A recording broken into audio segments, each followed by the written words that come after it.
17th. Our invocation will be done by Moncks Corner Fire Chief James Jackson.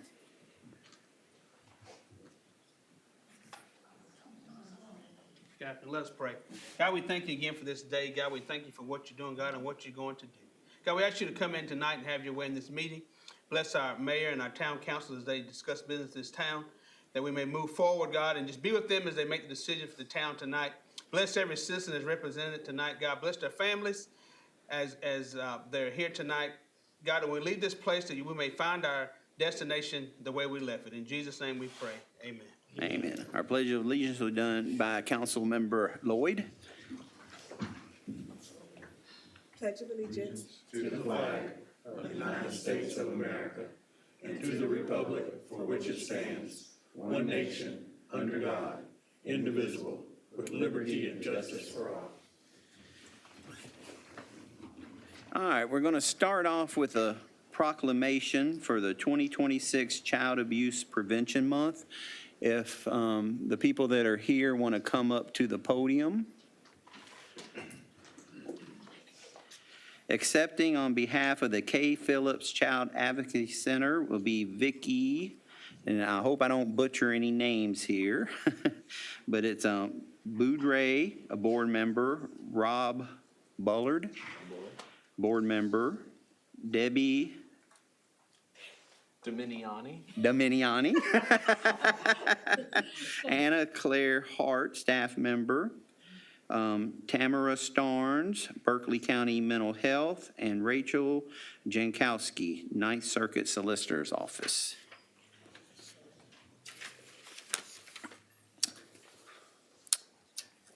Town of Moncks Corner, South Carolina proclamation for Child Abuse Prevention Month. Whereas South Carolina's 1.1 million children residing in diverse communities across our state, including more than 60,000 children in Berkeley County, are our most valuable resource, and it will shape the future of our great state. And whereas childhood trauma, including neglect and abuse, is a serious problem affecting every segment of our community, and finding solutions requires input and action from everyone. And whereas childhood trauma can have long-term psychological, emotional, and physical effects that have lasting consequences for victims of abuse. And whereas protective factors are conditions that reduce or eliminate risk and promote the social, emotional, and developmental well-being of children and youth. And whereas effective child abuse prevention activities succeed because of the partnerships created between child welfare professionals, education, health, community, and faith-based organizations, businesses, mental and behavioral health, law enforcement agencies, and families. And whereas communities must make every effort to promote programs and activities that build strong children and strengthen families. And whereas we acknowledge that we must work together as a community in partnership to build awareness about child abuse and neglect and contribute to promote the social and emotional well-being of children, youth, and families in a safe, stable, and nurturing environment. And whereas prevention remains the best defense for our children and families. And whereas in state fiscal year 2024 to 2025, there were 7,024 substantiated child protective services investigations, with 12,371 children in South Carolina and 330 investigations with 579 children in Berkeley County. And whereas in 2025, K. Phillips Child Advocacy Center saw 2,048 total clients and 1,072 in Berkeley County.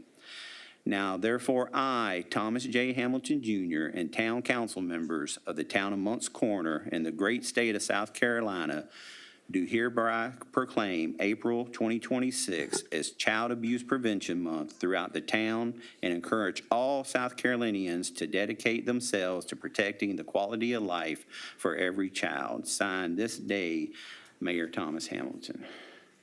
If you would like to speak. Briefly, Dr. K. Phillips could not be here tonight. She had a board meeting that required her to be there, and she regrets that she could not be here tonight. but I think that what we all feel is that we just appreciate so much what Moncks Corner, what the community of Moncks Corner does for our center and for the kids of this county. So thank you so much. Anybody else? Well, we're going to come take a picture, and y'all come on up.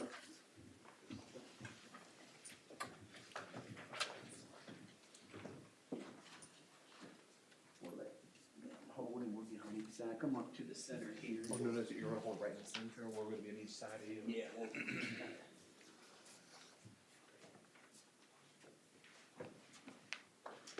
All right, I need you to come to this side. All right, there we go, got the mayor in the center. All right, guys, 1, 2, 3. 1, 2, 3. Got it, thank you. All right, thank Thank you very much. Thank you very much. Thank you. you.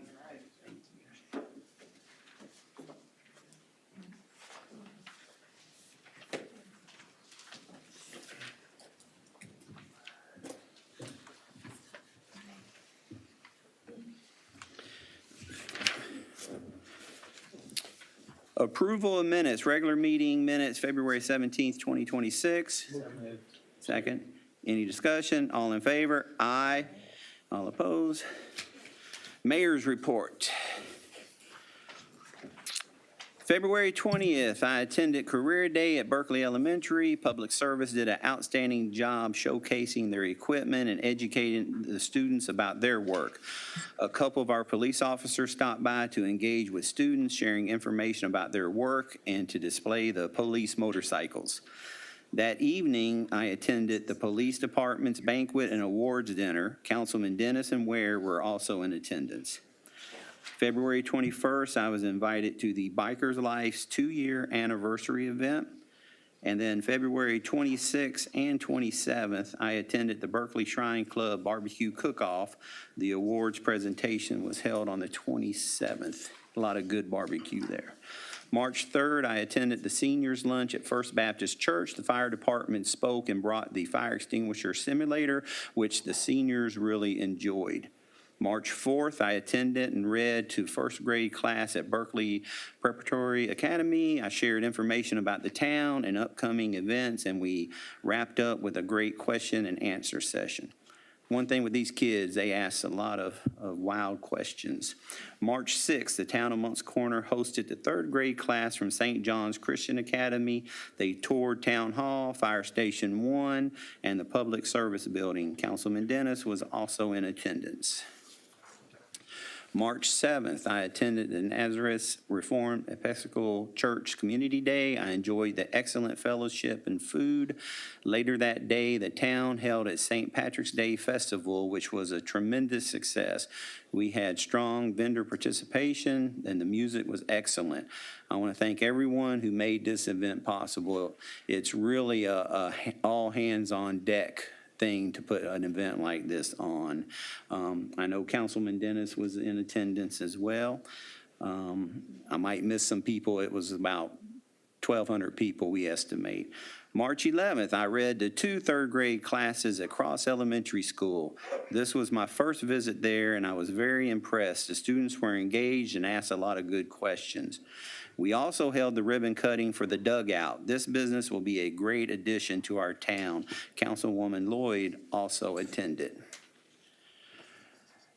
Then March 14th, my family and I were honored to attend the Community Prayer Walk sponsored by Grace Reformed Church and the Moncks Corner Police Department. The prayer walk took place in the Wall Street and Minton Lane area and was meaningful. It was full of love. It was just a great event. I learned that these two areas were once connected before South Live Oak Drive come through and split them up. I want to thank Chief Antoine Richardson and all the officers and staff who cooked hot dogs and burgers, as well as Chief James Jackson and the firefighters who set up a display tent. I am a firm believer in being involved in our community. Later that day, I attended Shucking in the Park at the Old Santee Canal Park. I enjoyed speaking with so many residents and taking pictures. This event is always outstanding. Councilman Dennis was also in attendance, getting his oysters on. Some of the stuff we have coming up. We have the GM Tailgate Tour. And this is a group of vintage GM cars that are doing select cities. And they're going to be at our recreation complex on March 24th from noon to 5 o'clock. So if you get a little bit of time, come on out there and visit. Farmers Market will start April 2nd, run through November 12th, 3 p.m. to 7 p.m. And Music on Main will be starting April 6th. We'll have it April 6th, the 13th, 20th, and 27th at Unity Park. And the spring picking in the corner is right around the corner. That'll be Saturday, April 11th, from 10 a.m. to 3 p.m. That concludes my report. Town Administrator? Mayor and council, I have a few updates for you. The sidewalk project, the one that runs down Rumber Dennis and then Spain Landing Road, that one was a grant we received through the COG, some federal money. That project is being implemented by SCDOT, and we had to kind of jump through different permitting hoops. We've now cleared the last one, and it is on schedule to be bid in their May letting. So that project is going to be a go. Do have some bad news. The Lacey Park bid, which came in on the 9th of this month, I told you last time we had 23 interested vendors or contractors, and we only received one bid. So the bid was out of the budget, and it was only one out of the 23. So we rejected the bid, we'll be rebidding. We did reach out to the people who pulled the plans and ask them, you know, what could be done. And one of the things we're changing is instead of a 9-month build period, we'll have a year build period. The reason we had 9 months is because that was the grant period, but we spoke to the grant funder and they said that they would give us an extension to cover the additional time that we needed. So that will hopefully get us some more bids in so we can get a good price for that project.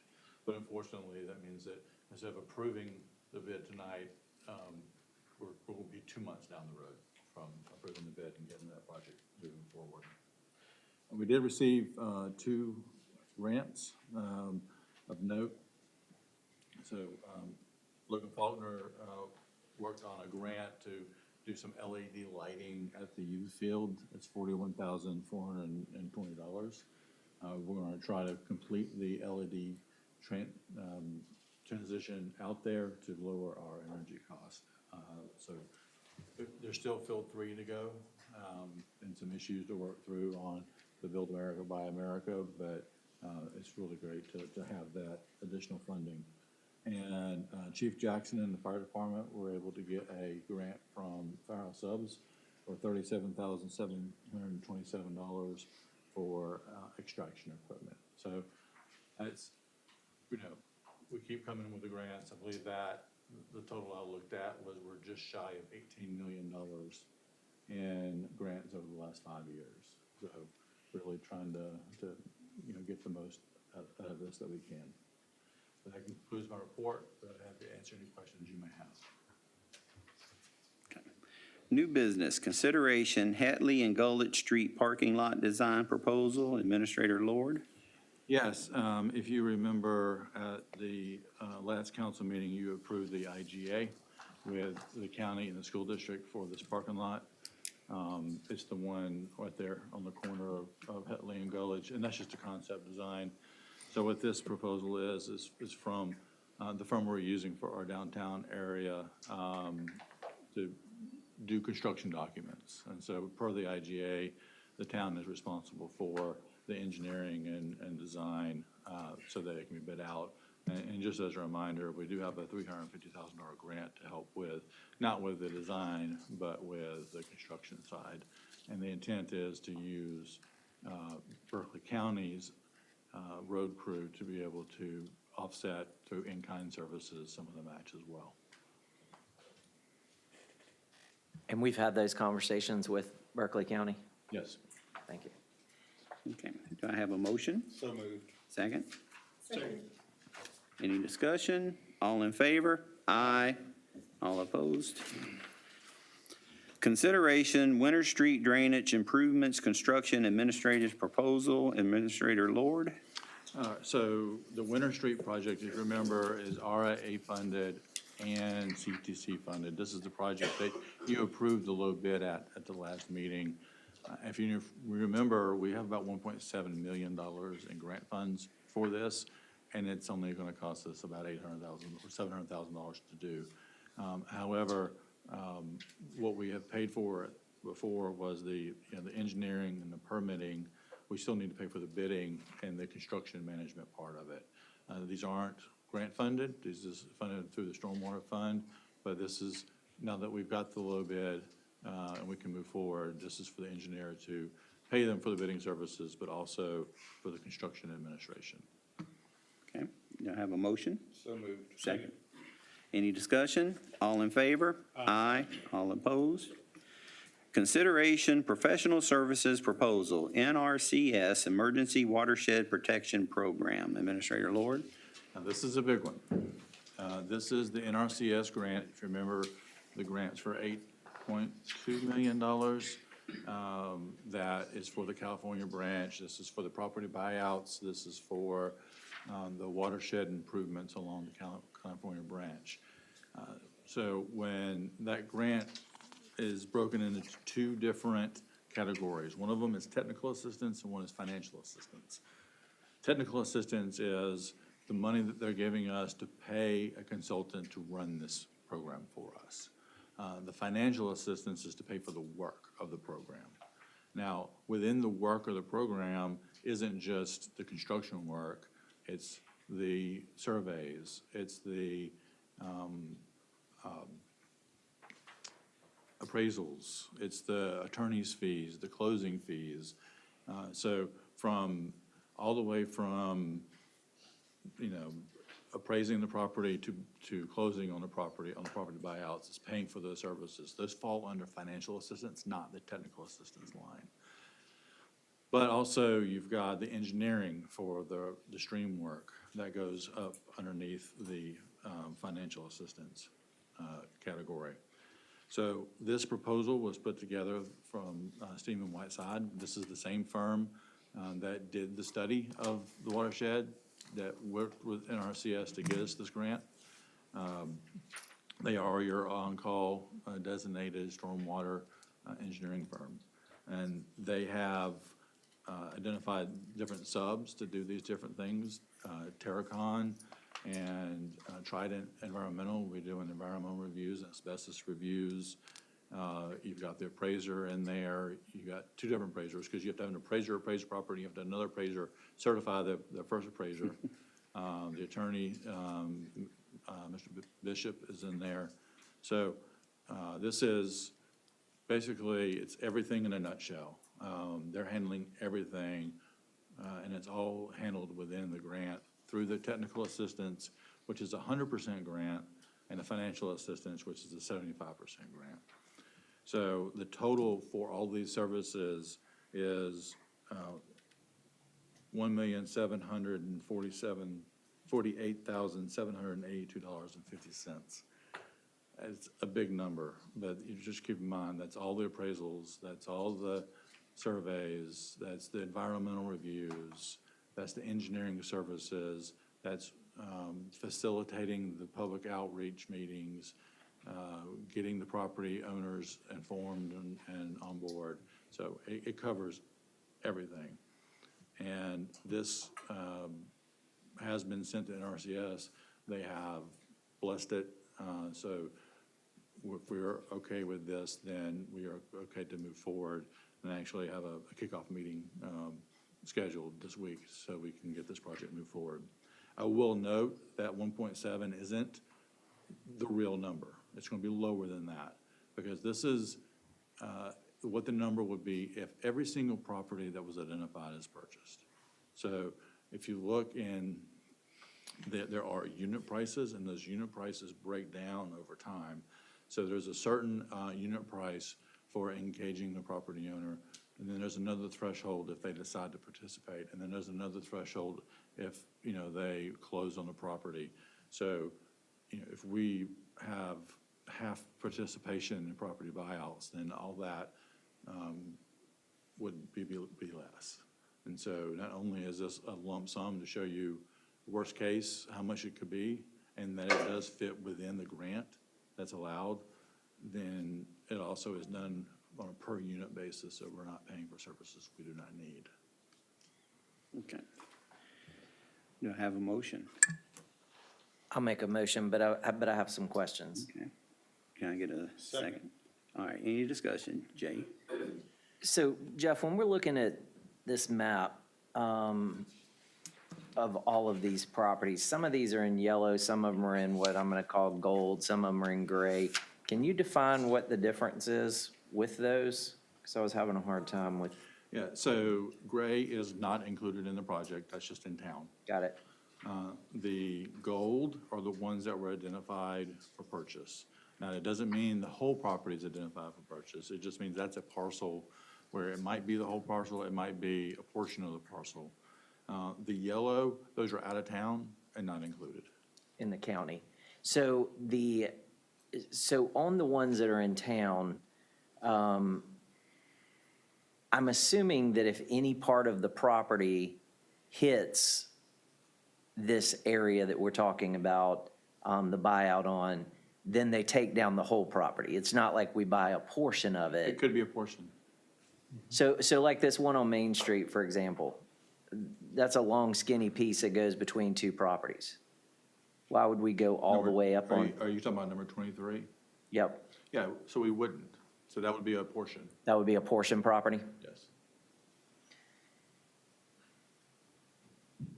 Okay, got it, thank you. Anyone else? All right. All in favor? Aye. All opposed? First reading, consider a conditional zoning map amendment CZ-26-01, request for two parcels, TMS 142-08-04-012 and 013, totaling a little under 5.58 acres, located at 402 Wall Street. The parcels are requesting to be zoned conditional zoning, residential, single-family, CZR2. Justin? Yes, sir. As you mentioned, this is a rezoning request for two parcels off of Wall Street in that community. As I mentioned, or as you mentioned, the property is currently zoned R2, which is minimum lot size of 8,500 square foot lots. The Wall Street community has a plethora of lot sizes, so it's not just 8,500 as we typically see in a newer development from the 1980s on. These properties have been chopped up, added together, so there's a variety of lot sizes in this neighborhood that comes into play in a minute. Currently, by the right with that 8,500 square foot lot size, staff estimates, even though they're allowed 21 units or 5 dwelling units per acre by the zoning ordinance, that'll never be achievable. So it's more realistic to anticipate about 11 units on that tract of 5.58 acres, which equates to 2.69 dwelling units per acre. That's about within the realm of what we see in Wall Street. So staff did analysis from the railroad track all the way to 52, from 17A all the way down to the rec facility, and that's about what we see in about 2.1 dwelling units per acre there, with 137 anticipated or counted units versus the 65 acres of that area I just described. So again, it's not unrealistic to see this kind of density in this neighborhood already. These are the two tracks in question. You can see the rec facility to the south of that. You can see Wall Street going left and right in the middle of the screen, 17A with the viaduct in the top left portion of your screen.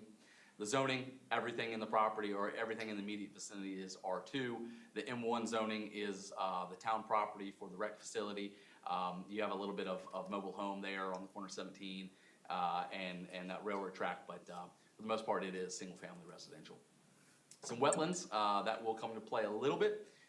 Again, this is a rule of, this is not the end all be all, this is a general guide or starting point, but it does have some wetlands delineated on the property. This is the site plan. Again, this is conditionally zoned residential. So what the request is to reduce that 8,500 square foot lot size minimum down to 6,000 square foot lot size minimum, which is our typical, what we generally see on these types of requests. You can see there's 15 parcels on here. So the request is about what staff thinks from 11 to the 15 being requested. So a net of 4. You can see the front setbacks, the side setbacks, or the front setbacks are the same, the rear setbacks are the same. The side setbacks to make those lot work are reduced slightly. Again, well within what we typically see as well as fire and building code. You can see one aspect of it, there will be sidewalks on both sides of the street. Wall Street is the far left of the screen, so the road will come in. There's gonna be a bigger buffer along Wall Street. There's gonna be a parking area for additional parking, and the mailbox kiosk. You have two ponds. Because the sidewalk's on both sides of the street, this presents an opportunity to have a sidewalk go back into the rec facility, which is at the very, in this case, eastern edge or the right-hand side of the screen. To give you an idea of what the request is 15 acres, or 15 units over the 5 acres, 2.69, so a slight bump in what they can do by right. To put that in perspective, Village Square, Casaba Meadows, that's hovering around that same area, the 2.4, 2.5 dwelling units per acre. Anything, and I have a comprehensive spreadsheet here in my data set, anything beyond this typically is either mixed use or single family attached. So this is on the higher end of what you all have traditionally and historically approved and what we see in our built environment now. So with any conditional zoning, there are a handful of things that the builder and developer will have to do by right, such as hardy plank siding, decorative sidewalks, decorative crosswalks, decorative streetlights, and the rule of 5 or rule of 7 if that comes into play, depending on the number of units. In this case, because it's a negotiated district, the developer has to negotiate down their density. So from 12,000, even though it's 80, R2, we start at R1, we buy it down. And in this case, this is what the developer, McNair Design has proposed. We'll go through them very briefly. Community revitalization fee, I will put a pin in that because staff does not support that, and I'll get into that in a minute. Sidewalk connectivity, like I mentioned, it would be nice, and the developer and staff agree that transportation, particularly pedestrian transportation, in a historic neighborhood like this tends to be very vital. And so providing another pedestrian connection between our fabulous rec department or rec facility and a historical community is key. So 10% is requested there. A type A buffer, that's the buffer along Wall Street. Again, one of the things that was said in Planning Commission is wanting to make sure that we're not damaging the historic nature or character of the existing Wall Street community. So providing a little bit more of a buffer, a landscape buffer, to kind of separate it a little bit to make sure that we're not intruding too much on that was 10%. Additional open space. The request is looking to do 20%. By our zoning ordinance and land development regs, we only require 13. So a 7% jump in open space recreation. Additional parking. Again, by zoning ordinance, they only have to have 2 parking spaces per lot. As we have found out through townhomes particularly, but also single family detached, parking is at a premium and most people have more than 2 cars. So, and never use their garages. So that's a 5% request, and then a product mix. Now the product mix comes into play because this will most likely not have to have a rule of 5 or rule of 7. It doesn't have enough units.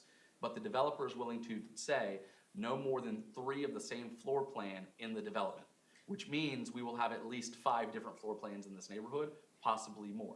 And that adds to the charm and the character, and in a de facto way, the artificial, organic nature of a neighborhood, which we see there's outside of maybe Hutchinson Lane, there's not a house that looks exactly like any other house on Wall Street. And that's key. That's key to make sure that we have this character and we protect what we have by not intruding but allow growth to happen. So that's the square footage requested by the developer. Now, going back to community revitalization fee, why staff does not support that.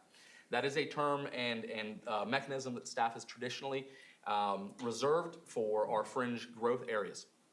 The premise behind this was you buy in $500, $1,000 per lot, and that money goes to a staff fund or a town-owned fund that revitalizes areas that are not seeing that growth.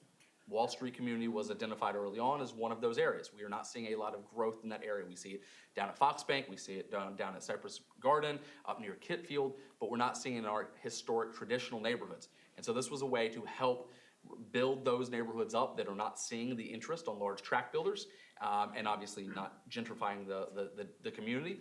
And so that was the purpose of it. Now, the reason why staff doesn't support this is because this is kind of a double dipping. This request is in one of those identified neighborhoods and is in fact actually investing in the community. So to request a reduction of 10% is duplicitous and seems like a double dipping.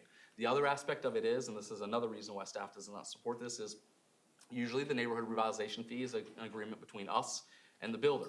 In this particular case, and I will let the Mr. McNair speak on more on this in detail because it's kind of above my head.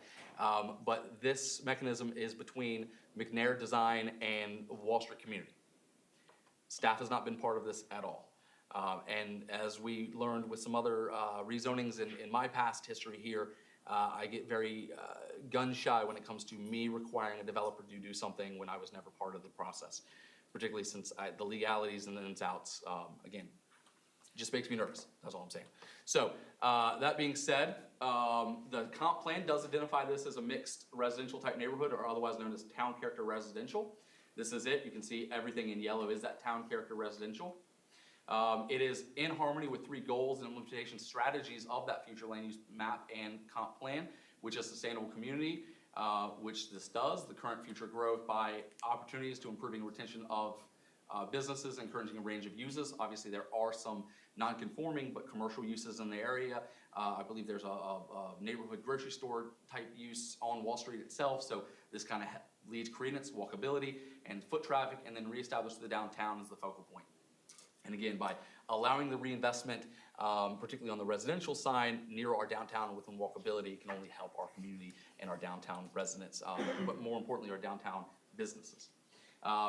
Staff's concerns, consistent with town character, as I mentioned, aligns with the 3 goals. The density does not appear to conflict. Again, this is not high density, comparatively speaking. It is a bump, but it's not exactly, 5 dwelling units per acre when we see typically quarter-acre lots or half-acre lots. So it's kind of in line with that. We do feel that the neighborhood revitalization fee is a double dipping and not intended to be used this way in terms of that phrase. Also, again, we weren't party to the conversations or meetings between the developer and the neighborhood.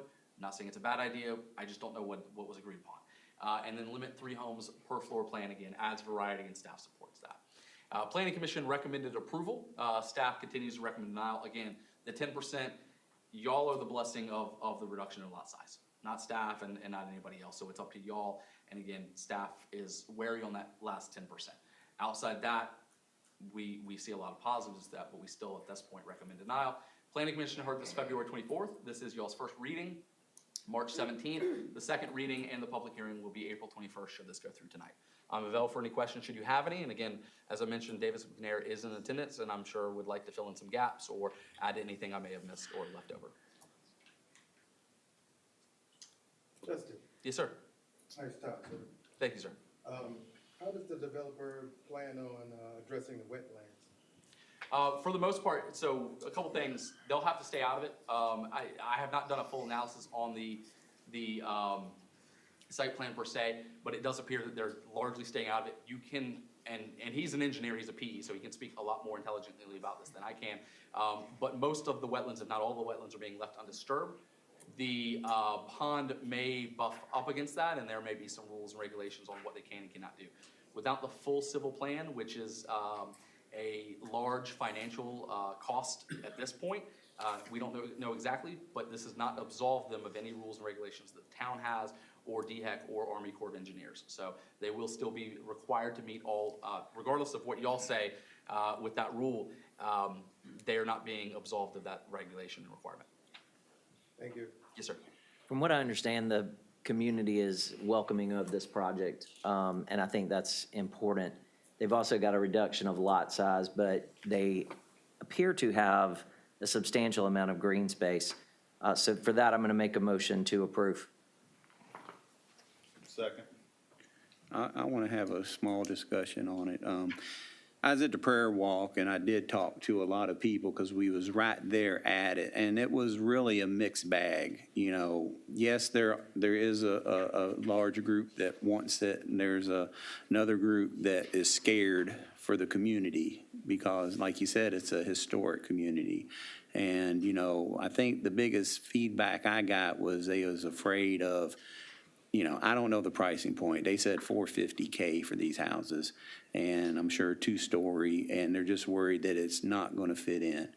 A neighborhood like this, I feel like we should listen to the neighborhood, and I would love for the next meeting, if we have, and this is for the developer that's here, when we have our public comments, I would like to see some of the public here that supports it to do it, but I'm going to support it for the first reading. So, all in favor? Aye. All opposed? All right, nay. Okay. All right, first reading, consider a zoning map amendment, ZA-26-01, request for two parcels, TMS 162-00-01-018 and 059, totaling 13.18 acres located at 1190 Ben Barron Road.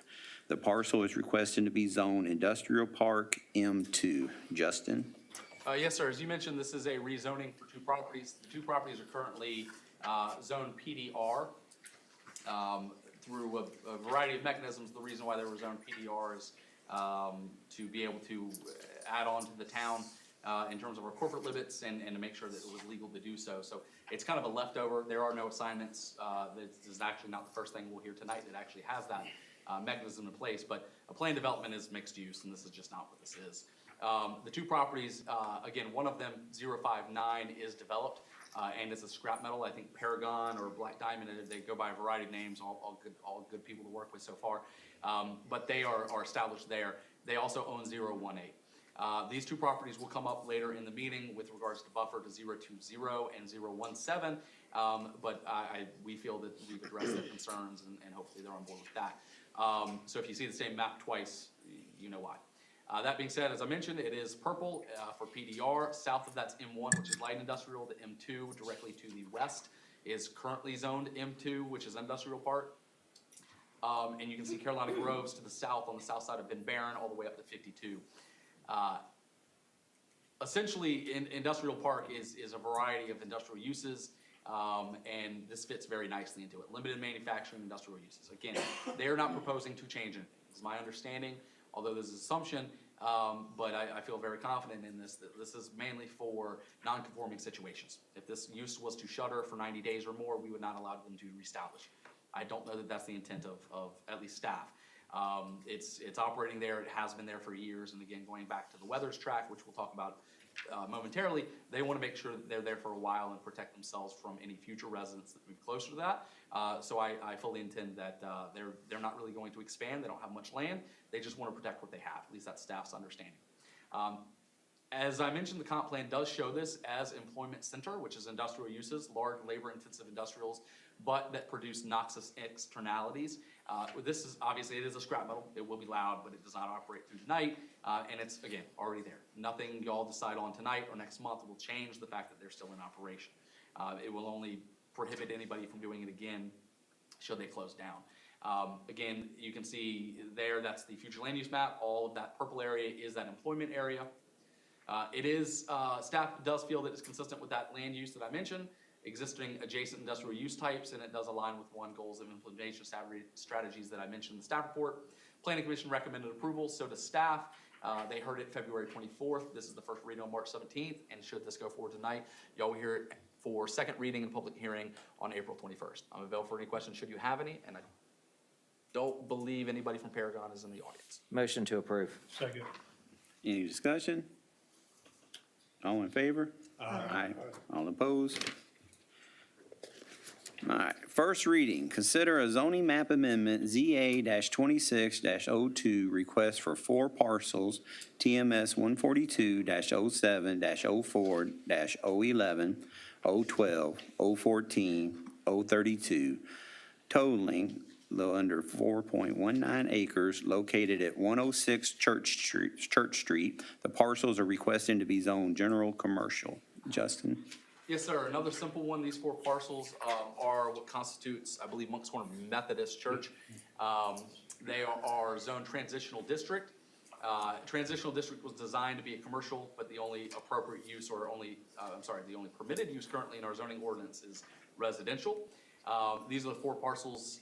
You have the other church to the south on the corner of Main and South Live Oak. That comes into play in a second. The main worship hall and classrooms are on 032. 012 is a parking lot. They have the other parcel on North Live Oak as a vacant. It used to be a house a couple of years ago before they got a demo permit, and there's another vacant parcel a little further down Church Street. So it was staff's recommendation in meeting with them that they rezone this to C2 to achieve their goals.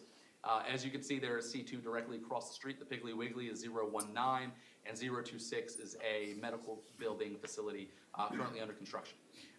You can see 008 to the south, which is the church. 062 is the former school, the school board and alternative school. General commercial is the wide gamut. I mean, it's in everything from a Walmart all the way down to a Dairy Queen. So that probably does not come into play here, but again, me doing my due diligence, I want to make sure that y'all have the understanding that they're requesting C2 without conditions. Could they go tomorrow and it become a Walmart? Yes. The likelihood of that happening with such an established religious institution such as them, doubtful. Particularly since the way and reasoning they've described to me seeking this use really only has to do with signage. The adjacent church has a bit larger sign than they do, and they want to match. So ultimately, can't blame for that. Permitted uses, though, as I mentioned, run the gamut for private clubs, hotel motels, Walmarts, Family Dollars, and the like, including fast food restaurants. The comp plan does identify this as neighborhood mixed use, small scale neighborhood levels, adjacent neighborhoods, which is Church Street going into the neighborhood there. Higher intense commercial quarters, 17A, I think we can all agree with that. Here's the area, that tan area is that neighborhood mixed use. That does include the Piggly Wiggly, as does the Health Center 030, the County Health Building.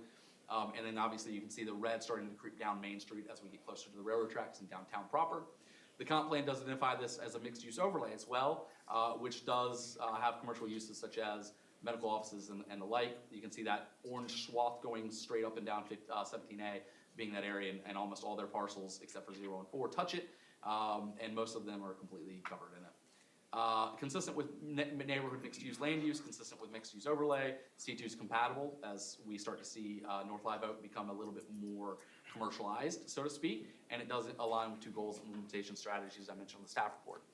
Planning Commission recommended approval. Staff did as well in February 24th. Again, same deadlines and dates that we're working with. Should this go through, it will be heard on April 21st for public hearing and second reading by y'all. I'm available for any questions should you have any. Motion to approve. Second. Any discussion? Did I hear you correctly? The only reason they're wanting this rezoned is for signage? Yes, sir. Is this gonna jeopardize in any way their, tax benefit at the county as far as property taxes go? It's my understanding that they're exempt from property taxes being a religious institution. Even if they zone C2 or heavy industrial or whatever else? So this is, I mean, I don't see them selling to Walmart, I don't see them going anywhere. So this is just mainly to add signage? Yes, sir. That's 100% correct. So on the back end of that, that's what I wanted to get to, was the discussion part. So on the back end of them wanting the signage, aren't they currently zoned the exact same thing as the church on the corner? Yes, sir. So the signage on the corner, is it not Non-conforming. non-conforming? Yes, sir. That's TD the does not problem. allow, I think it's 6 square feet or 16 square feet, something like that. And if- Whereas C2, I believe, is up to 50 square feet. And if I'm correct, they're having to replace their sign because somebody ran through it. Is that correct? That is what started the conversation. They have since replaced their sign. Got it. The weather. Was it the weather? Storm knocked that sign down. Well, somebody hit it. That was my understanding. Thank you. as well, but regardless. All in favor? Aye. All opposed?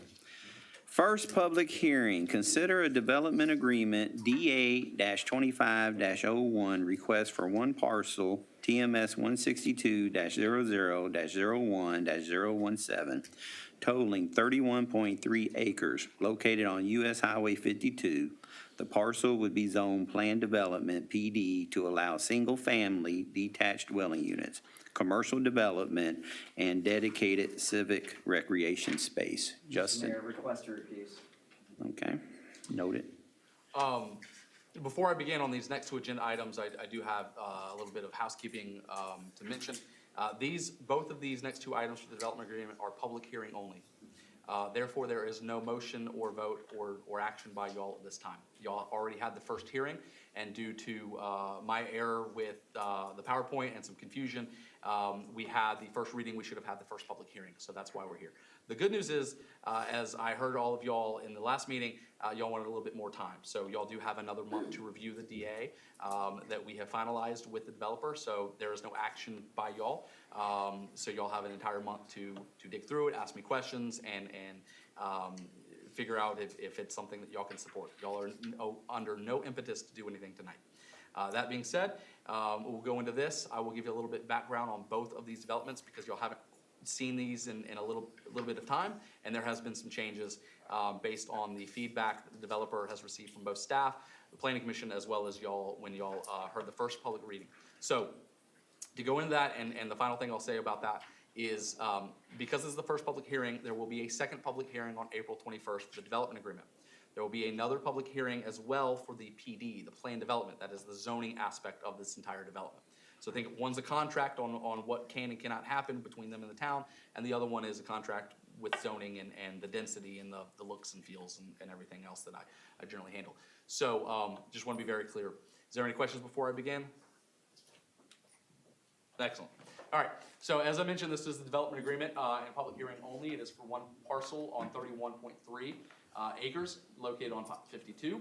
It currently is zoned PDC. It was part of the Moss Grove development originally, but there were no conditions or standards attached to it, so it's kind of an empty placeholder. This is the property here highlighted in blue. It's directly across the street from Berkeley Electric Co-op along 52. This is the initial plan done by Synchronicity. There are two standards that I wanted to upgrade on this map. It does say on the plan 26,000 square feet. The minimum that we want to make sure, and we heard you on both this and the weather's track that we will later. What are they required to do? What can they do? Those are two different standards, right? It is 25,000 for this development, 25,000 square feet up front. And we'll get into the thresholds here in a second. It is a minimum of 25,000. It's not an up to, it's not a hope they do. It is a 25,000 out the barn. Also, the units have reduced from 80 to 78 since you last saw it. So slight little decrease in density, but not much. There are three districts. The cottage district is comprised of only single-family detached, 3,000 square feet lot sizes. They are small lots. They are very tiny lots.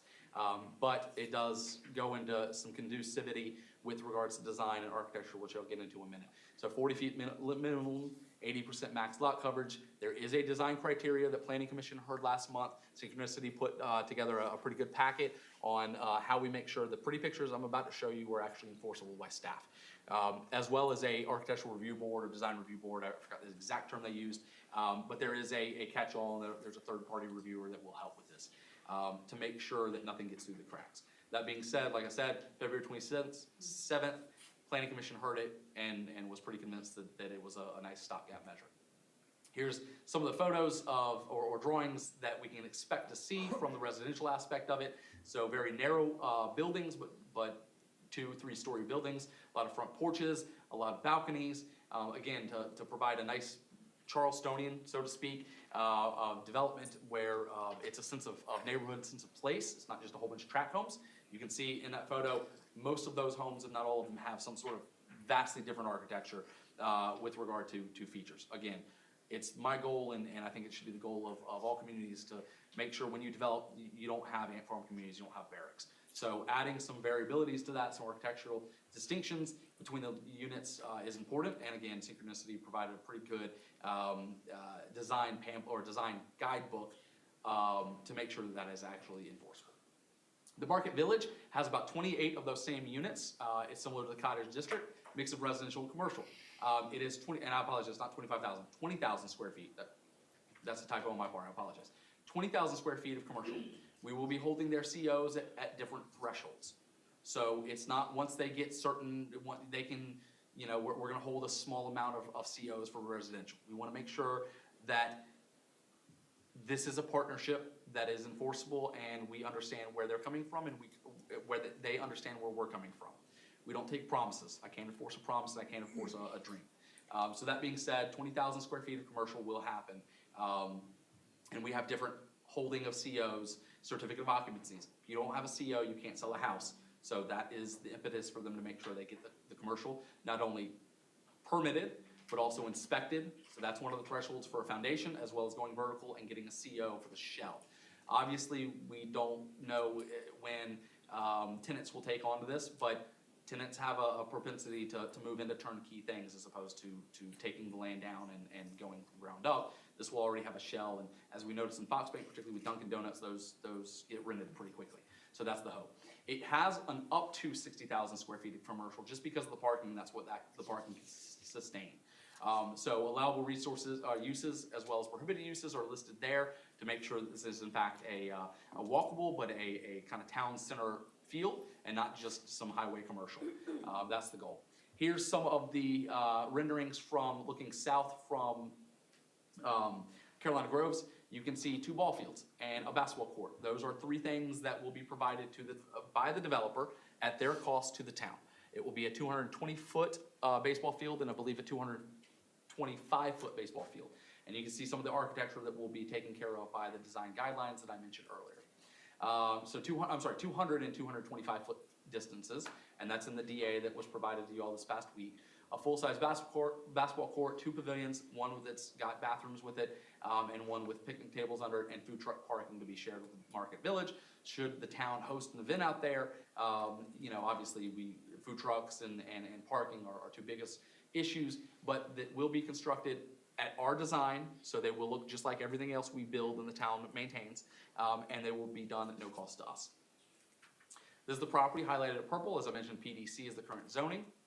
To put perspective of what 78 units over 30 acres looks like, that is right above Casaba Meadows, but right a little lower than the Wall Street agenda item that y'all heard earlier today at 2.57. Transportation and parking, we will require TIAs for each phase of this development as laid out in the DA, and will be funded and installed by the developer. The developer has actually emailed me yesterday looking to start the TIA process, so they're hot and heavy to get this done, but they want to make sure it's done right. Parking appears to be met for all uses, no shared parking. Proposed medium planning is on 52, as with all our developments. Another thing that I'll add in here, as we get into some of the, we have some trails and around it, a golf cart trail, hopefully connecting to Moss Grove eventually. We see this as being an a nice amenity for that development. Should they want to go get ice cream, they don't have to get on 52, they don't have to get in the car, they can use a dedicated path and use some of these commercial businesses and hopefully spur the economy that way. So it's not just an insulary development. It's not just one where you have to drive through, where you have to live there, that's it. Hopefully the other surrounding communities can get there somehow. And in this case, with the golf cart path going to Moss Grove, we feel that should check that box. You can obviously see the sidewalks going everywhere, so plenty of places to walk. Environmental, and one thing that's not on the slide before I forget. The developer and the staff, as well as the town's engineer, has worked very hard to make sure that the stormwater facilities are designed way above our minimum. Our minimum, I believe, is a 10-year flood event, and I believe we've been talking with the developer and is in the DA to be a 100-year event, or at least the planned development. Charles, their engineer, has agreed to that, and I believe Wofford Stribling, who's one of the partners on this project, says that they can achieve that pretty easily. So there are some wetlands on the property. There is some floodplain on the property, a floodway, and of course, as Mr. Dingle's comments earlier, we will make sure that all environmental standards, regardless of what gets approved by council, are held to the highest standard. As you can see, this is the map provided by GIS. Again, staff recommends that this is a place to start. This is not the end all be all. This is not accurate. It's not LiDAR, but it is a place to start. You can see that there's something on it. Now, the extent of that, we'll have to defer to Army Corps of Engineers for the wetlands and their engineers, with our engineers checking that work to make sure where the floodway is and floodplain. As I mentioned, there is no floodway on the property. You can see that snaky bit to the left. I can't read it out, but it's to the left of the property line. The property line is that kind of fluorescent yellow, but you can see the zone AE being on the property as well. And they'll have to account for that without having done the full-blown civils for it. We don't exactly know how it's going to be, but this does not change the town's requirements at all. It does not lessen them or cheapen them. This is a Stantec, their engineer. Josh Lilly is in attendance, so he can be able to fill some of this in. But this is showing some of the wetlands on the property, highlighted in blue. The red property line is indicated there. This is another map provided by the applicant. It is inconducive to highway commercial. Again, it does have light industrial uses. but auto dependent. However, as you can see, that pink area in the hatched area going up and down 52, this is the highway commercial overlay. And what that does is that does permit residential units behind the commercial. It's hard to get behind, it's not a very deep lot, very wide lot, but low intensity commercial based businesses, the banks, the ice cream shops, not a Walmart, not drive-throughs. I believe that's one of the prohibited uses, but residential units behind. So it is within line of the 2024 comp plan and future land use map. It does align with 4 goals and implementation strategies, as I mentioned before. 5 of them, apologize. Now, going, again, a little bit of history, staff does recommend approval, planning commission recommended approval in June. This has been a long conversation, a very long conversation. I believe this particular development came to us in January of 2025. Weathers came to us in November of 2024. So this has been a long process to make sure we're crossing our T's, dotting our I's. That being said, y'all did hear the first reading August 19th for the plan development, and you did hear the first reading of the DA, which is tonight's agenda item, February 17th. This is the first public hearing.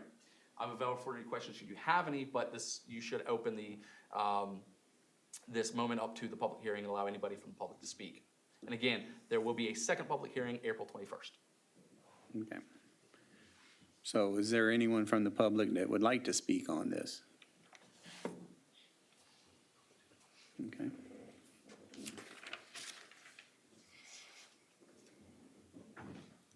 Move on to the next one.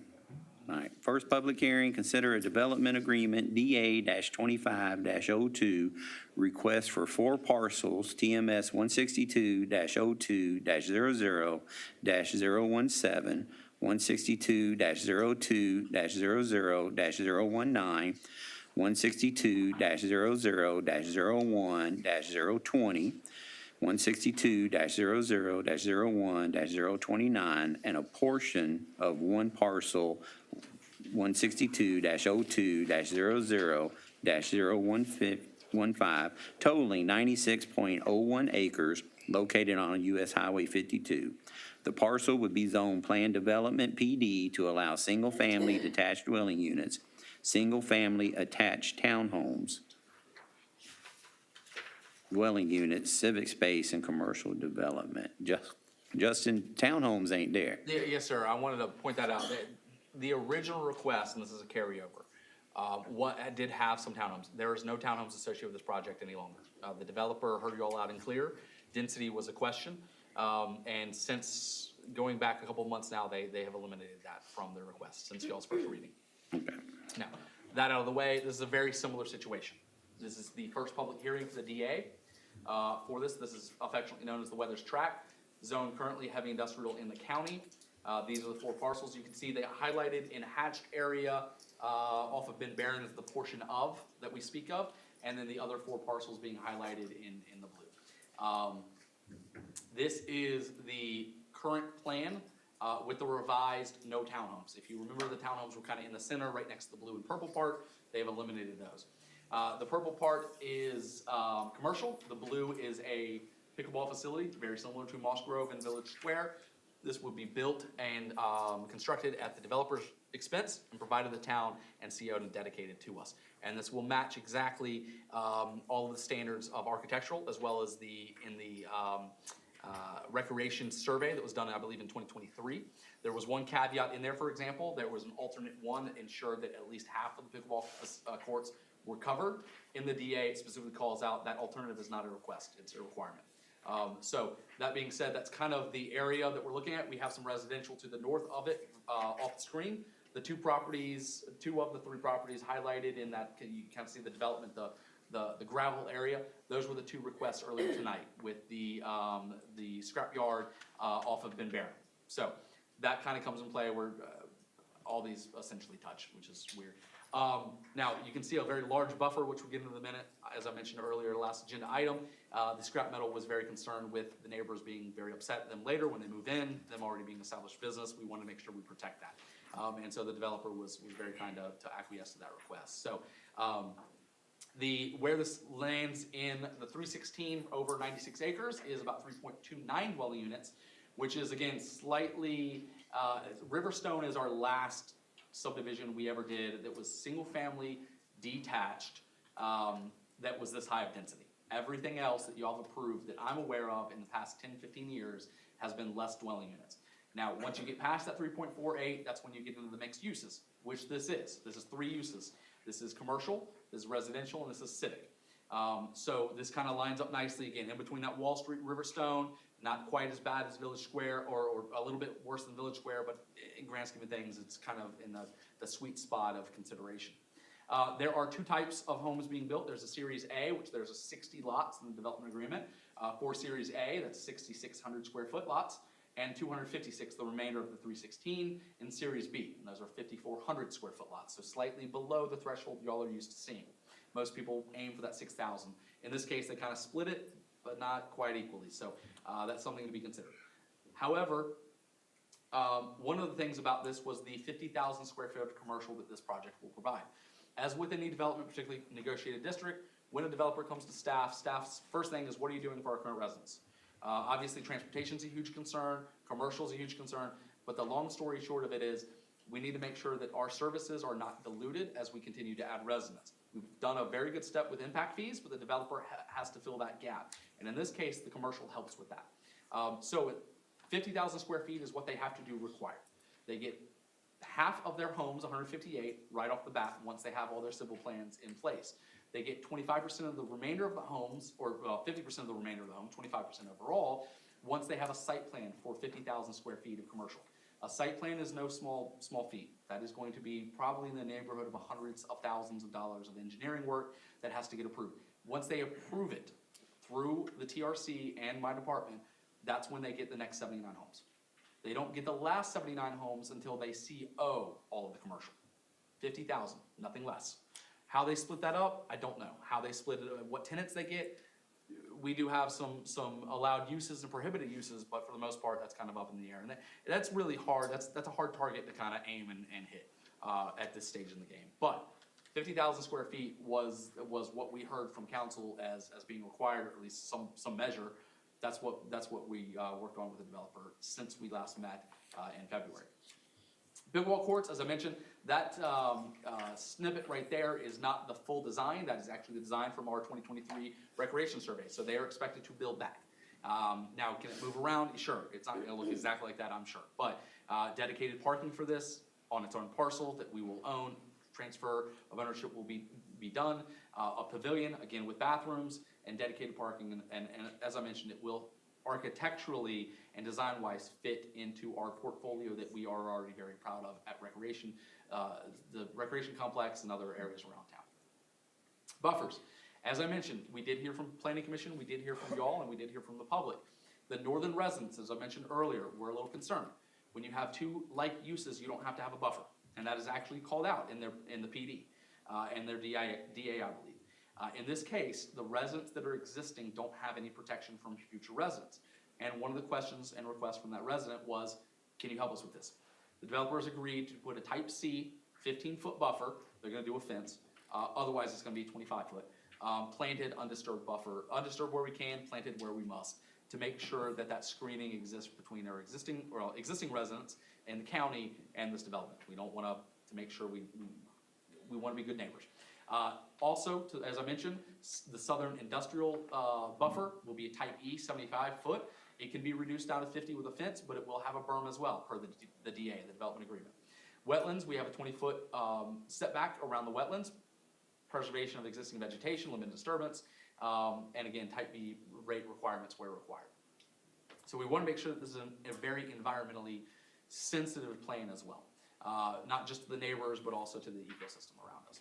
Landscaping, as I mentioned, US 52 medians this town, as seen with Halsted, as will be seen with Moss Grove and Village Square, as seen with Shine Lane, all up and down 52. Street trees will be planted at 40-60 increments. We want to make sure that was in there, as well as the church entrance. The portion of section will be the main entrance from Ben Barron into the development. And we want to make sure that just wasn't another road. It was a landscaped, beautiful road that anybody coming off Ben Barron continues into the neighborhood. They know the second they turn off Ben Barron, they're in that neighborhood. They want to feel like it's a sense of place. When you have these sense of, or when you have these civic and commercial and residential kind of mixed uses, you want to make sure that you know when you're in the area. You just don't feel like it's a one-off. Basically, think Foxbank. You know when you turn into Foxbank, you're in Foxbank. There's some separation between the commercials and the townhomes and the residents, but you feel like you're in Fox Bank the second you turn on that off 52. We want to make sure we achieve that. Trail system, we have a trail system from, obviously it goes through Carolina Groves, it goes through Berkeley Electric Co-op. We want this to continue, so it will continue. It will stub out from the south from Carolina Groves and keep meandering. And as the town starts filling in the gaps where we can, we expect this 52 trail to continue and be a real asset to our recreation and our citizens. Additional trails, others are planned in those environmentally sensitive areas where nothing else can be built. Obviously, having picturesque walkability is key and a great selling point for not only the amenities, but also our existing residents. The property zoned or identified at highway commercial overlay in our comp plan, so it does have that low intensity commercial with the residential units behind, so we feel like it checks that box. The concerns that Planning Commission have, and they wanted to make sure that I conveyed these to y'all, is need more commercial. The things in parentheses is what the developer has done since they met with y'all, met with Planning Commission, and continues to meet with staff. They've increased that minimum number of 50,000 commercial to 50,000 square feet. Less density. They removed the single family attached, as we mentioned earlier. Reduced the total number of homes. It was hovering around 500. Now it's down to 316. Less financial impact. The less homes, the more commercial takes care of that. Same thing with local services. The staff concerns is that we feel that it's consistent with highway commercial land use, highway commercial overlay, additional recreation for facilities for the town at no cost to the taxpayers and the government is always a good idea. Substantial commercial size, 50,000 square feet is a grocery store essentially. Commercial use is more compatible. We want to make sure we kind of weeded out some of those less favorable commercial entities and future connections for future growth. Planning Commission recommended approval. Again, that star there is with the caveats that I mentioned those concerns. Staff recommends approval. On the plan development side of it, Planning Commission heard it in August. Y'all heard it for first reading in September, and the second reading goes before y'all in April 21st. The current request or the current agenda item is the development agreement. First hearing was last month because of my confusion. I apologize. This is the first public hearing, so no action on this. There will be a second public hearing and a second reading April 21st as well. I'm available for any questions should you have any. Otherwise, we can open it up to public hearing. Anyone from the public would like to speak on this? I do have a question. Justin, Yes, sir. I'm not seeing in this package, although lengthy, I could have missed something reading it several times, but I had mentioned on this project that I wanted to make sure that with their access points, they were right turn lanes going out of that subdivision. I was pretty clear at that time that I wasn't going to be in favor with it if they're trying to cross 52 from 3 different entrance points. Do you know anything about the update on that before this comes back to us? Yes, and I apologize. I should have included in my presentation. There will be full access at Ben Barron. There's already full access at Ben Barron. There's already a light that I have a bond sitting on my desk from the Carolina Groves development. When we hit that threshold of a 500-ish homes in Carolina Groves, SCDOT has assured me that should trip the warrant analysis for that light. Josh Lilly, the engineer for the development, can speak on that a little bit more, as we typically use traffic engineers he's familiar with. With the one on the northern end, where it is next to the storage mini warehouse, that will never be a full access. It will be right in, right out only. That's right. Now, we did look at it for best management practices as well as transportation services. The goal and the biggest apple of this cart right now for the town is the impact of the commercial, both financially as well as the draw for the residents. To have that, staff feels, at least I feel, that the most opportunistic way to ensure that that happens, and happens quickly, is to have a full access at that middle intersection. Now, does that mean it's never gonna get a light, it's too close to the intersection of Ben Barron? Right. And to your point earlier, we can absolutely recommend, and I will do my best to require, which generally is I'm batting about 99 percentile on right turn lanes to help decrease some of those traffic movements, which causes accidents. But staff's recommendation right now is to have full access in that middle one to add to the one at Ben Barron. I'm okay with the, with coming from town, left-hand turns in there, but I will want to see coming out of that subdivision that it's a right-hand turn only. I don't think there's any cause for people skipping this light and trying to go there to cross 4 lanes of highway on 52, which is already congested. Just my take. I was clear about it from the beginning, so just want to put that out there. Thank you. And I would concur. I mean, they got the light, or they will have the light. They can go to Ben Barron. You know, all of us know we plan, or I plan, if I'm going to Fireside Pizza, I don't go and turn left in front of KFC. I do a loop around town, so I turn right in, right out. So I agree. We want to make it as safe as possible, and I think we should be able to work with the developer to get that. So am I understanding this correct? When you're coming from Moncks Corner heading east towards Goose Creek, you will not be able to turn anywhere eastbound on 52 other than at Ben Barron. So you will never be able to take a left going east. I apologize. 52 is a north-south, so. Or north-south. Apologies. I'm saying east because it's going towards the ocean. So if you're going, That makes sense. so if you're going south, so if you're going south on 52, Yes, sir. and you're coming from Moncks Corner, heading to Goose Creek, is the only access that I could use to get into that neighborhood, will it be Ben Barron only? No. Or in front of the middle commercial, the main artery going into the commercial, will there be access there? That's our hope. So staff is recommending full access for both of those intersections for the sole, ideally for the scenario you're using, but also the viability of that commercial, the frontage is on 52 there. Yeah, I understand. So we're recommending that you have full access at both of those intersections. But if regardless you of the have direction. that lane there to turn left across 52, what's gonna stop the people coming out of that commercial going back across and turning left to go south towards Goose Creek? You'd have to do a median, kind of like at Slim Chickens, where it kicks out that way and makes you turn right. So people will have to drive over the curb like. There you go. There you go. That'll happen. And if I may, I mean, this is something that we talked with the developers about, and with the need for commercial being, you know, as important as it is, they were really concerned about having to do so much commercial and then being able to sell it, if there's not full access into the commercial. So, you know, when we talk to, you know, different, you know, businesses wanting to find locations, they want to have, when they can, that full access, and then so denying them full access at that intersection, the fear is, and I think staff supports the understanding of that fear, it'll make it more difficult to fill that commercial space. Let me be clear. All I'm saying is I don't want to see left-hand turns out of there going towards Goose Creek, moving across 4 lanes of traffic. I think it's going to be a nightmare for that traffic signal when we get it there. It's going to be a complete traffic jam. There's plenty of businesses. You look at other towns, they have to get on frontage roads to get to their commercial. Hadn't stopped them from being able to lease it. I don't see an issue there, but what I do see is a very dangerous traffic pattern that we're creating by allowing left-hand turns out of there. They could always take a right-hand turn. You go up a block and a half, and you can do a U-turn there.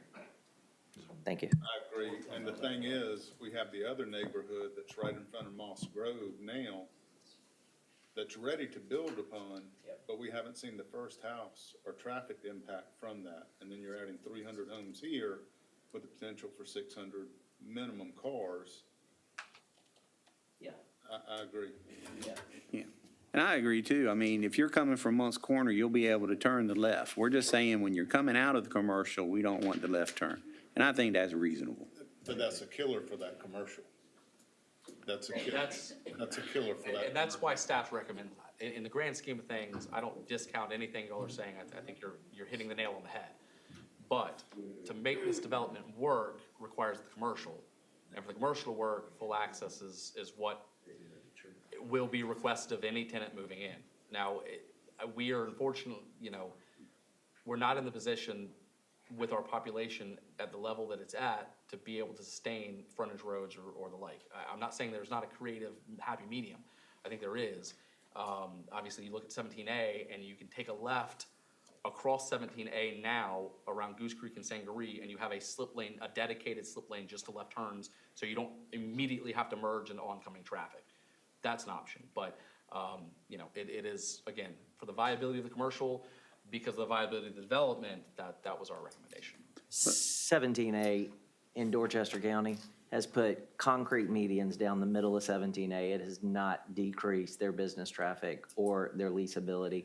I would argue with that. But all we're eliminating, we're not eliminating a full access. What we're eliminating is one simple left-hand turn. That's it.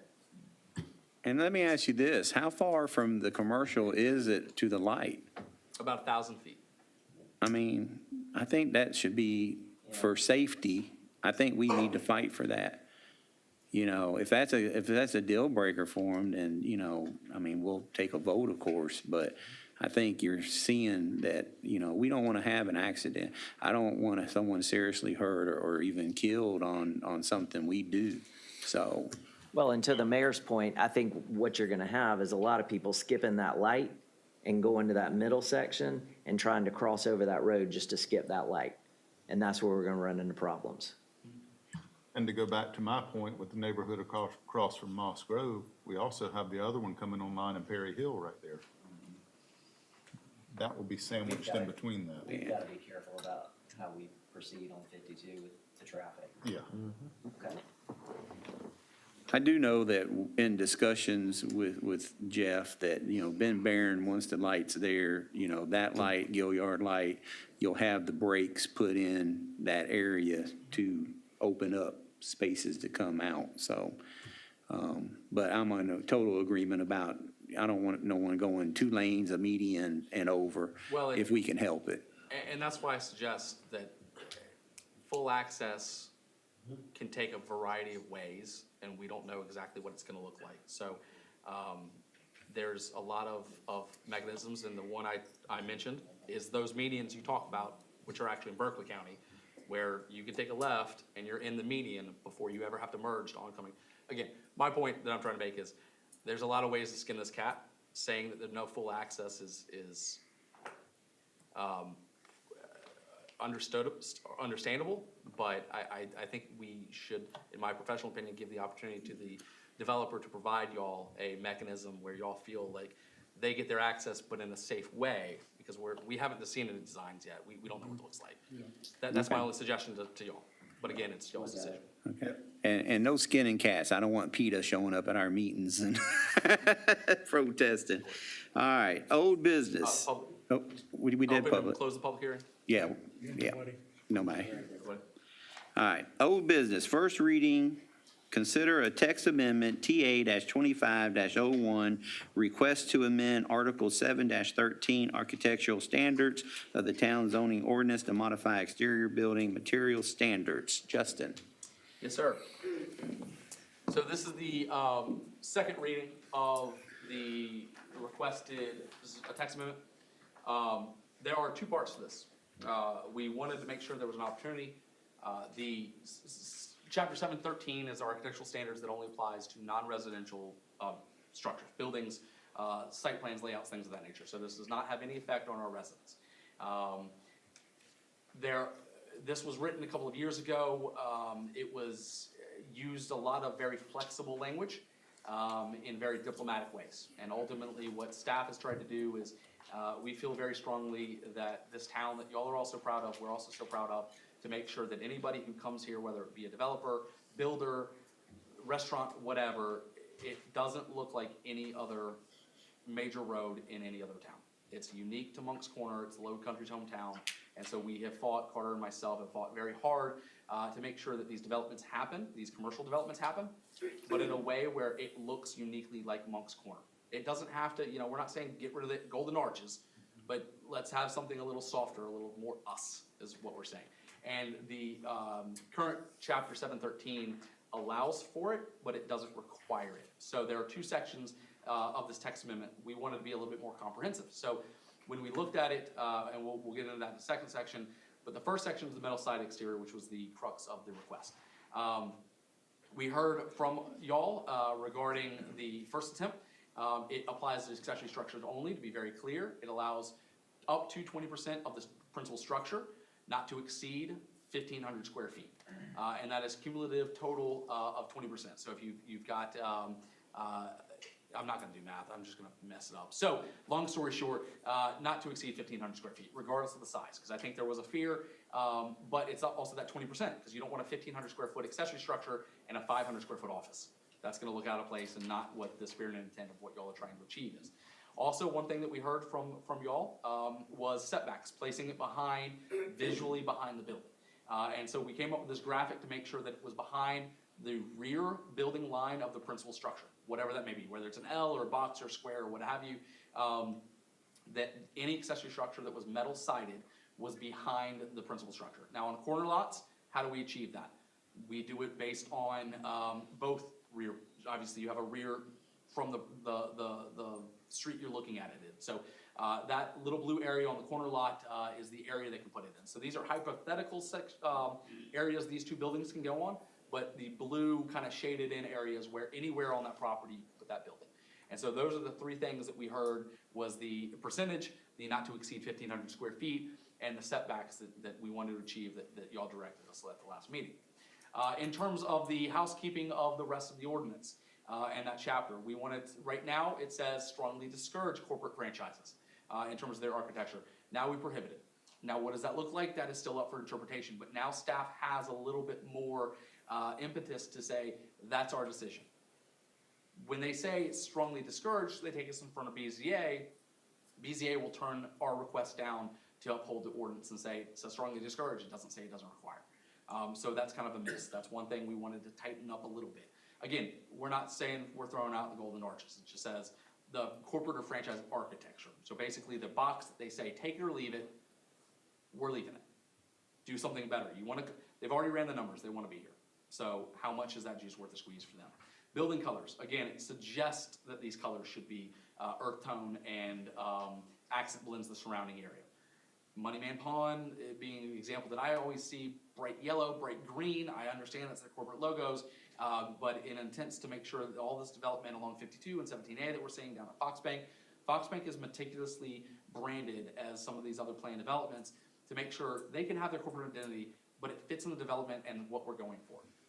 So that requires, we're changing some suggestions to require. Attention-seeking lighting, right now we do not have that prohibited. You see along vape stores, CBD stores, the rope lights going around their windows, around their buildings, flashing. We don't have anything that stops that. We've been saying that we can't do it, and we've been kind of holding our hat in some defendable but not great, in my opinion, interpretation. This flat out bans it. Does that mean you can't have lighting on your building? No.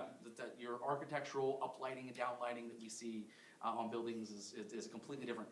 When you're doing it for the intent of bringing people to your Krypton or whatever it is business, that's where we draw the line. Required elevation variations. This applies to big box stores and to large shopping centers only. This is not a 15,000 square foot building. This is a 70, 80,000, 120,000 square foot shopping complex or big box store, right? This is a Costco. This is a Walmart. We don't want flat walls. We use the same premise already with the delineation of townhomes. We don't want to see one flat wall on townhomes where it looks like a barracks. So now we're requesting that within reason, again, still flexibility, I believe very strongly in flexibility, within reason you have to have 2-foot offsets. Otherwise, we'll get some guy who says, you know, the downpipe to my fire department connection is an offset. So 2 feet is a little bit substantial to break up the visual look and to add some character to these new developments as we see.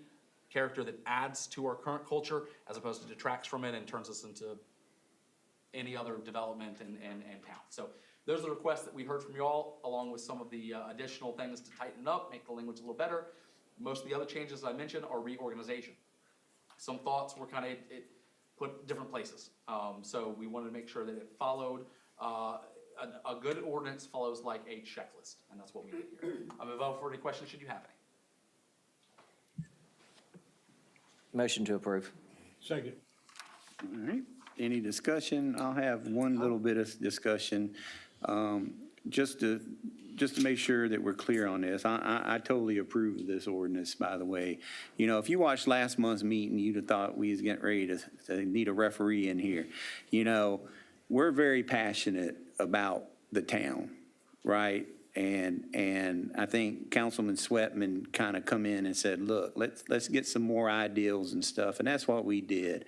And we've come up with something that I think is good.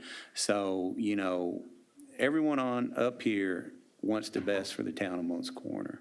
So it's just how we kind of get there sometime. But anyway, all in favor? Aye. All opposed? Public input. If you signed up for public input, I will call your name. Please come to the podium. Get your name and address. You'll have 3 minutes to speak. This time is to give citizens a chance to give town officials feedback. If you would like any follow-up and have checked the box on the sign-up sheet, someone from the appropriate department will be in touch. This meeting is for the council and I to conduct the business of the town of Moncks Corner. We have a Walter Brown.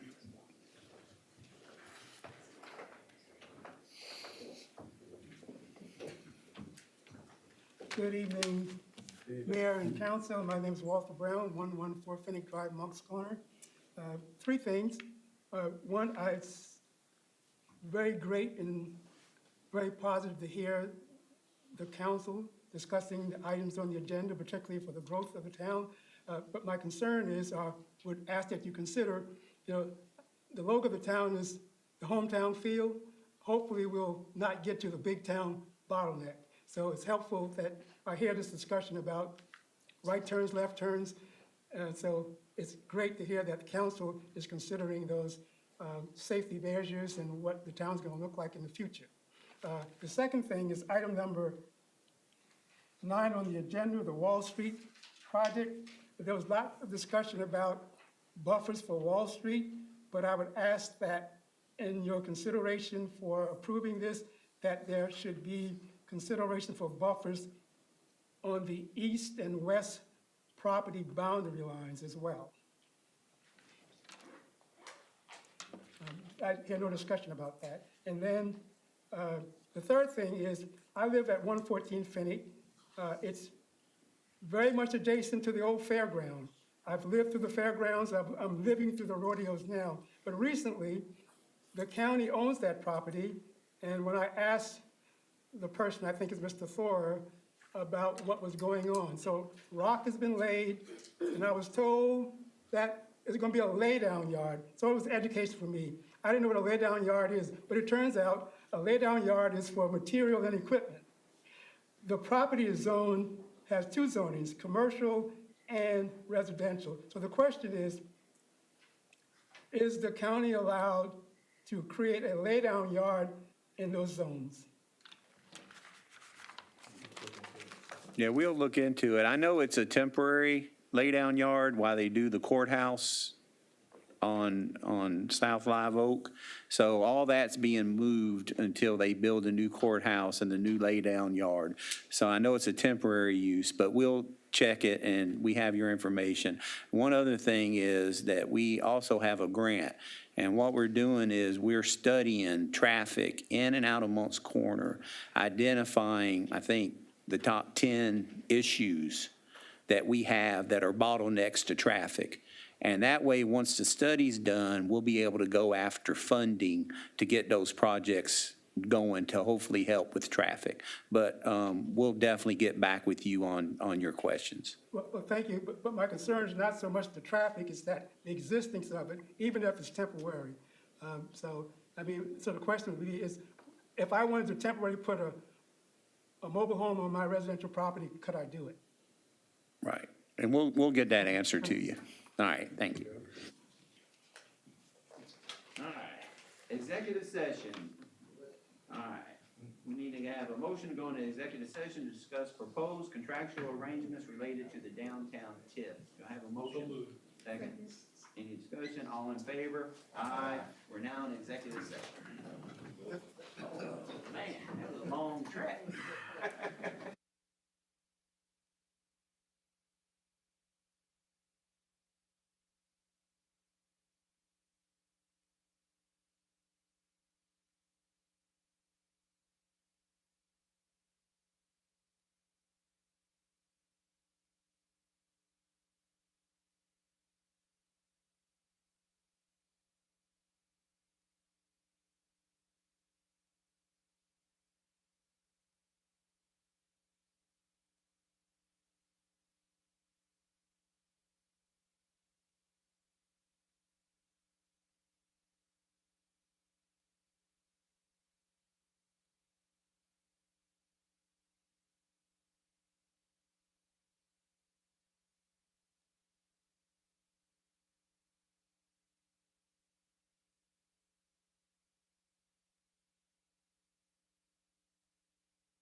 Motion to go out of executive session? So moved. All in favor? 1, 2, 3, 4. And close enough. All right, is there a motion to go out of executive session and reconvene in regular? Second. All in favor? Aye. All opposed? Adjournment. Can I have a motion to adjourn? Second? Second. All in favor? Aye. All opposed? This meeting is adjourned. Thank you so much. Ben. Leroy